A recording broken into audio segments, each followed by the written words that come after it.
was so hot last night. I woke up with a migraine today. It's been a little rough.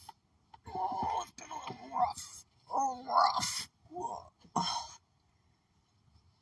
But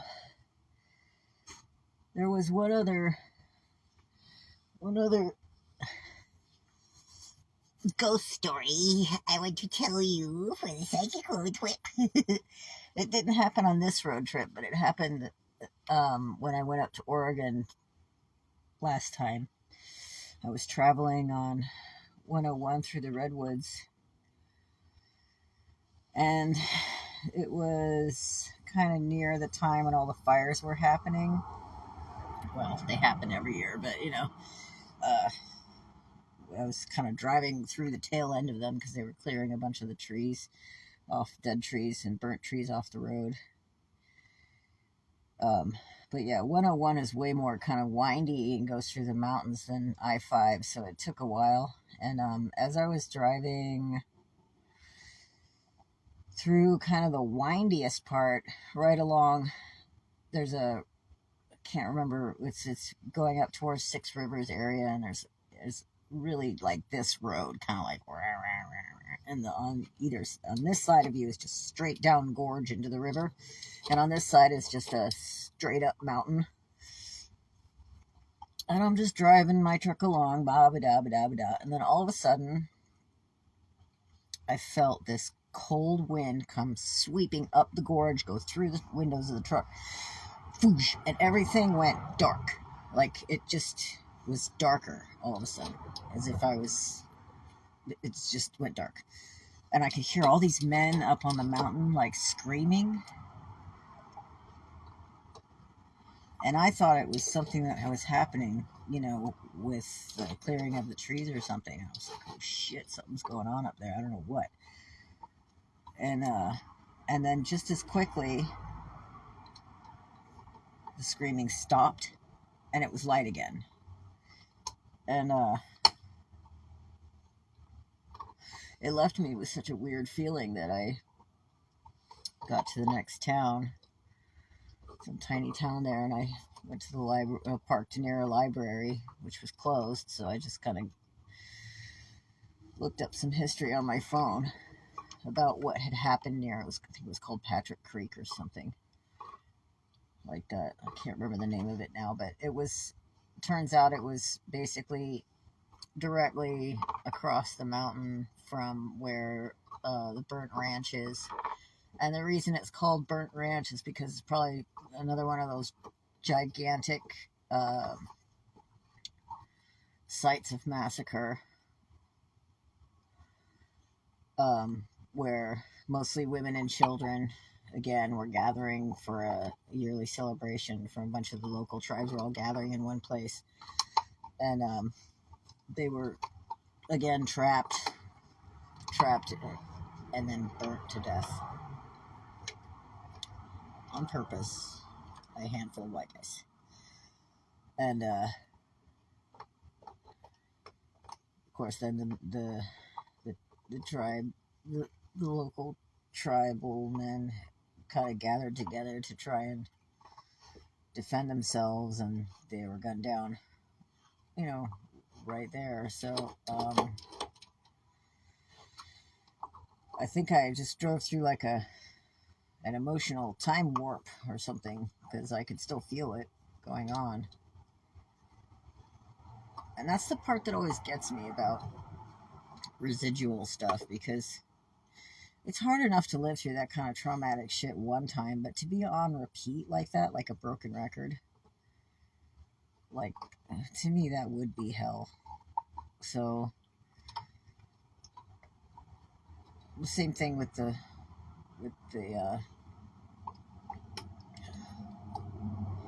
women that were running on a loop inside of Bleak House, because that used to be a hill before that house was there. And when Native women, because they killed all the men already in San Francisco of the local tribe,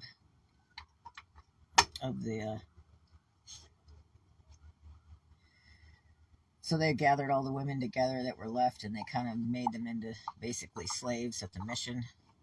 And whenever any of them would run away, they would use their own tribal members to go track them down. And so there was a group of about 6 women who ran away, tracked down by their own tribal members, and then forced to go back toward the mission and go back into servitude. And they said, "Fuck that!" So they basically went on a suicidal killing spree and just went, "Wah!" But they were killed. So they were like, they'd rather be dead than be slaves. And the picture of them running down the hill in full-on attack mode, like, no, I'm not going back. It just kept repeating on a loop, like an old black and white film that went through the house. And that was my theory on what was causing all that creepy shit to be happening on that hill. Is it basically was a portal of trauma that was just open. Because there were a lot of people in that house. There were a lot of people, but since I couldn't speak the same language as the I can't remember the name. I couldn't speak their language, so I didn't really feel like I had the right to try and do anything for them other than, I understood the betrayal. I understood what that was all about. Being betrayed by your own family. And I think that's why I could pick up on them, but I couldn't speak to them. And they were, So I sent a letter to the local tribal council and said, on this spot, they're still here. Can you please do some kind of ritual for them so they don't have to continue on this loop of suffering.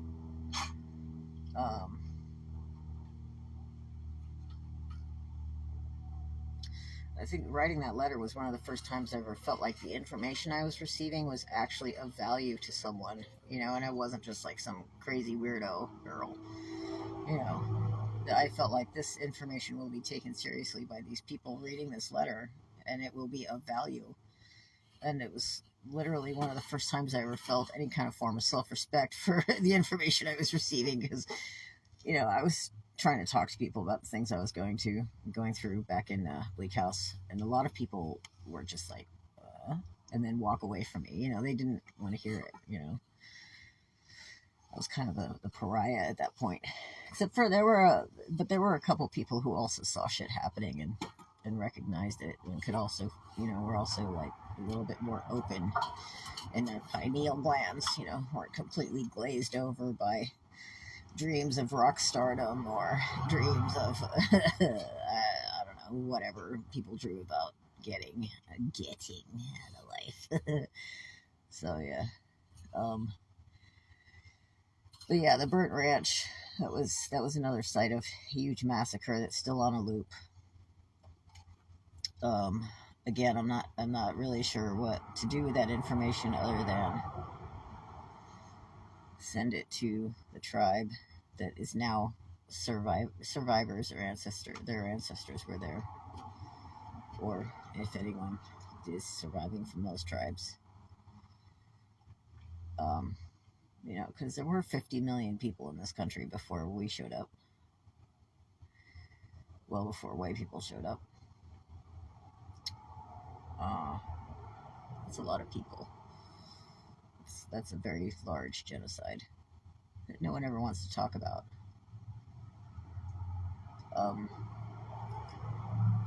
I used to see them wandering around a lot, when I was a kid. I was always on the side. Whenever kids, like in Texas or wherever we were living at the time, we played cowboys and Indians. I was always the Indian. I was like, I don't want to be a cowboy. Cowboys are dicks. So yeah, I was always the Indian. Anyway, a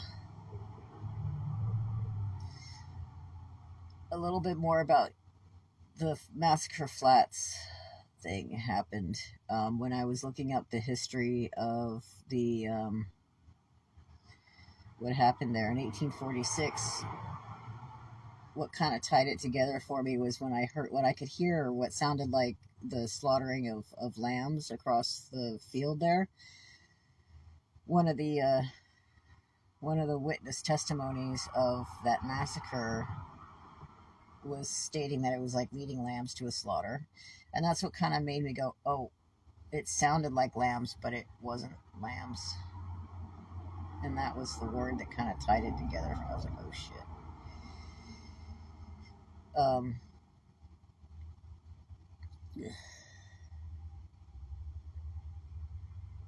I don't think all of them were cleared when I did the releasing ritual yesterday for 900 people. I think most of them were already cleared, but when I saw all those black butterflies on that bush, I told myself, kind of in the back of my mind, when these butterflies go, I'm going to go too. I don't want to stay here longer than the butterfly. I only want to be here for as long as the butterflies are here, because then as soon as it started raining, all the butterflies disappeared, and that's when the dread came. And I was like, oh, I have to go because all the butterflies are gone. And all this is going to sound super weird to regular people, whatever. But, and I just kept thinking, I wonder where butterflies go when it rains. Because, I mean, where do they hide? I don't know. So, some of the tribes actually believe that black butterflies are the souls of the people that used to live there. Which was kind of cool to see so many of them for the first time ever in my life. Just hanging out on this bush right next to where we were parked. It was kind of cool. So I think maybe not all the people, or not all the leftover remnants of people left, because I think some of the darker energy stayed, because it was actually one of the white Christian men who did all the killing and felt very bad about it afterwards and was punishing himself. So I spent a lot of time last night throwing up and,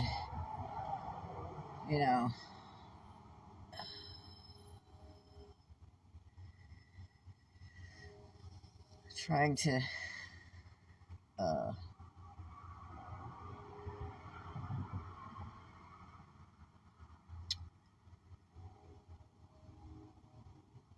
entice forgiveness, self-forgiveness especially.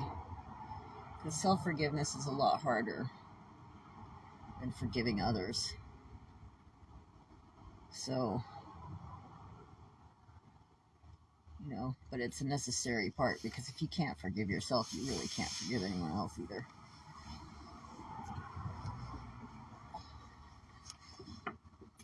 But woke up this morning with a migraine and still felt a little sick.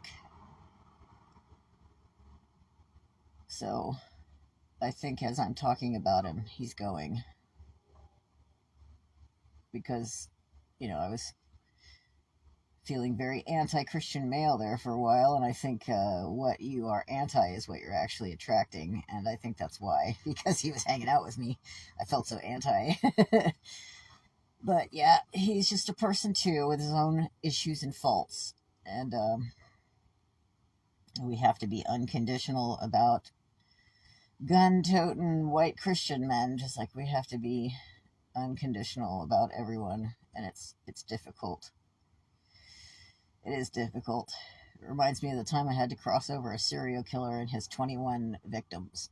Or the victims were easy to cross over because they were ready to go, but then I had to cross him over too, and he was just mentally ill. But I could feel his mental illness, and it was so cold. It was just so like looking at dismembered women's body parts, like, that's curious. No grossness or like self-reflection or anything. Like he was a machine almost, like, that's interesting. Oh God. Because he wanted to be, in the medical field and doing surgery and shit. But it was just so twisted and so cold. And he did not see women as people at all. And I know that happens a lot in this world, but not anymore, buddy. Just in case you ever wondered if women are people, I'm going to just shed a little light on your science for you. The theory of relativity that all you dudes love to spout off about, how great of a genius fucking Einstein was, it was his wife's idea that she came up with in a dream, that space-time is like fabric, because what other dudes do you know that pay any attention to fabric? So yeah, Einstein's wife, and then they worked it out together on paper on the chalkboards and wrote the papers together. And then said she's a woman, and this was, in the 19th century, Victorian era. She was one of the few women that was, allowed to be educated in physics at the time.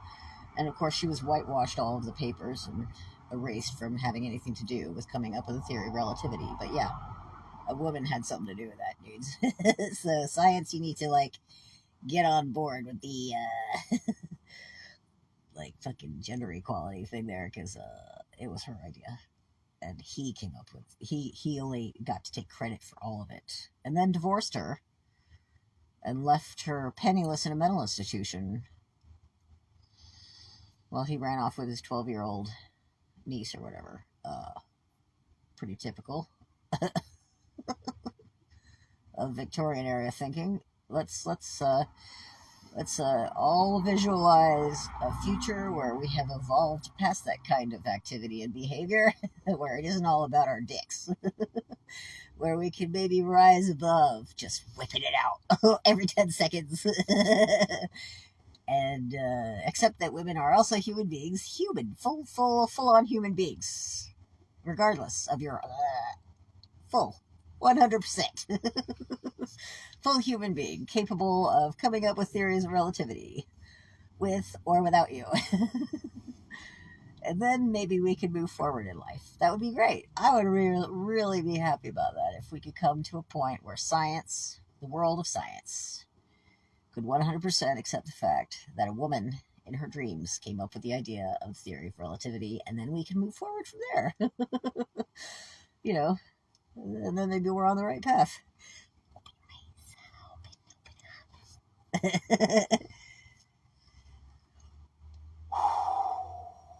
Yeah, so headache finally went away. Now we're going to go to a park, and Sadie's going to run around, because if we stay in this parking lot, we will sweat to death, because we were hotboxing it a little bit yesterday. But I couldn't deal with people that I was like, we can't go outside, can't open the door. Because as soon as I did, some dude was barking at me from his car or whatever, So we're going to go to a park and just sit by the other end of the Sacramento, downstream a little bit here. We are. And then decide what to do. Again, I don't know. I don't know where we're going.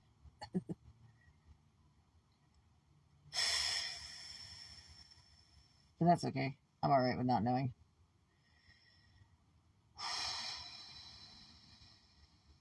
Okay. Thanks for listening. Bye-bye. Have a lovely day. Have a lovely day. Goodbye. Plop, plop, plop. Click. Click, click, click, click, click, click, click, click, click, click. I can click you, and click you, and click you. What's Sadie doing? Laying on the floor, eating a big treat that I got her. It was nice. Okay, bye.